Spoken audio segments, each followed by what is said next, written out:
બનાવો તો તમારા ઘટની અંદર સાહેબનો ભગવાનનો ભેટો થાય. પણ આ બધા દૂર દૂર આપણને બતાવે છે. આમાં કોણ છે કોયલડી ને કોણ છે આંબો અને કોણ બોલે છે સરવા સાધે. મીરાબાઈ કહે છે આ કાયા છે કોયલડી અને આતમ છે આંબો છે. અને જે નૂર બોલી રહ્યા છે એ આ સરવા સાધે સંતોના અમૃત જેવા વ્યાણ બોલી રહ્યા છે. જીવાત્માને ઉદ્ધાર થઈ જાય એવી અમૃત જેવી વાણી જગતના સંતો 84 ની અંદર જીવાત્મા જાતો હોય તો ન જાય. રોટલા ખાતા ખાતા રાડા ખાવા નરક ખાવા ભૂંડવનીમાં કૂતરા બિલાડામાં વાસ ન થાય. કૃષ્ણ ભગવાન કહે છે કે તમે તમારા મિત્ર બની જાઓ, તમે તમારા શત્રુ ન બનશો, પોતે પોતાના દુશ્મન ન બનશો. આવી બધી સંતો વાતો કરી રહ્યા છે. એટલે આપણે પોતે પોતાના દુશ્મન બનવાનું નથી.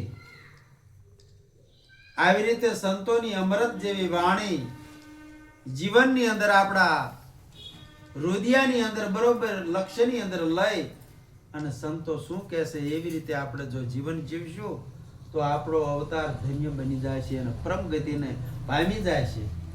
84 ની અંદર નહીં જવું પડે.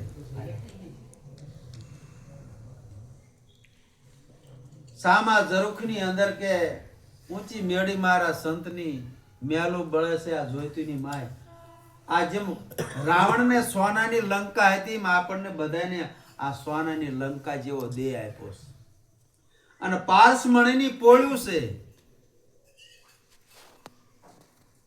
જીને જીને નથી ભળાતું એને જોવો આવી પારસમણી ન હોય ને કેટલો મુંજારો થાય. ના સોના જેવી આપણી કાયા છે. ભગવાને આપણને સવયો અવતાર આવો મનુષ્યનો આપ્યો છે અને આમાં પારસમણીની પોળ્યું છે. જગતની અંદર 52 અક્ષરનો નાદ થઈ રહ્યો છે. એ વિચાર કરીને દરેક લક્ષ્યની અંદર લેવાનું કે સંતો શું આપણને ચેતવી રહ્યા છે. સવારામ બાપા કહેશે કે ચેતન તું ચેતજે ભાઈ, આયો છે તારો મનખા જલમ અવતાર અને સ્મરણ કરી લો તું જીવડા સુહાગી અને પ્રભુને ભજો તો આ ભવ પાર ઉતરી જઈશું. આપણે તો ભવ પાર ઉતરવાનું છે. 84 ની અંદર જવાનું નથી. સંતોને બધાને ખબર છે કે 84 ની અંદર જેટલું બધું દુઃખ છે તેમાં ઘટો ઘટ બધે ગાજી રહ્યા છે. સંતો પોકાર કરી કરીને કહી રહ્યા છે આવું ભગીરથ કાર્ય આપણે રમણીકભાઈએ કર્યું. ભજન અને ભોજન સંતોને દૂર દૂરથી બોલાવી અને અમૃત જેવી વાણી આપણને સંતો પીરસે તો આ જીવાત્માનું કંઈક કલ્યાણ થાય તે માટે આવું સંતો ભગીરથ કાર્ય કરી રહ્યા છે.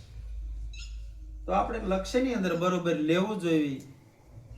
સંતોની જેવી વાણી છે એમની અનુભવ રૂપી વાણી પ્રગટ કરી છે અને એ વાણી ગઈ અને આપણે દરેક લક્ષ્યની અંદર લેવી તો આ જીવાત્માને અધોગતિમાં ન જવું પડે. તેમાં કૃષ્ણ ભગવાન કહે છે જમસેમ તમે પોતે પોતાને ઓળખી લો. આપણે કોણ છીએ અને ક્યાંથી આયા છીએ અને આ દેહ છોડીને પછી ક્યાં જવાનું છે.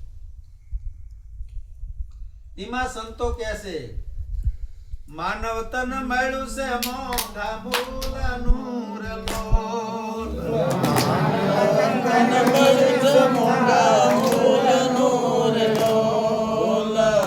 એક દિવસ રાખ મારોળાય જો માનવ તન મળ્યું છે મોંઘા મૂલનું લોલ.